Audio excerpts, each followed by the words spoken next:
Since I wanted to get rid of gas, I was looking for a ceramic hob. The intention was to build this hob into my old gas cooker. As the cooker is 90 centimeters wide, I was looking for a hob of this width. Actually, only this GASLAND Chef CH90BF turned out to have this width.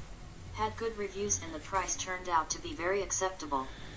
Ordered in this way, the hob was delivered within 1 week. This is what it looked like.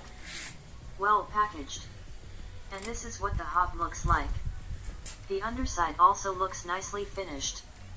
The cable is already mounted on the unit and has 2 phases.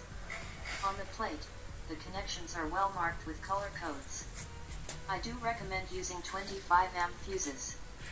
You do need a meter box that is already set up for power. If not, you will need to have this adapted by a professional. I built the hob into my old gas cooker. I removed all the gas burners and pipes. Also had to grind away some things. The hob from GASLAND fits perfectly. Here you can see the hob in use. Operation is very easy and the 5 cooking zones heat up quickly. We are very happy with this hob and that for less than €300.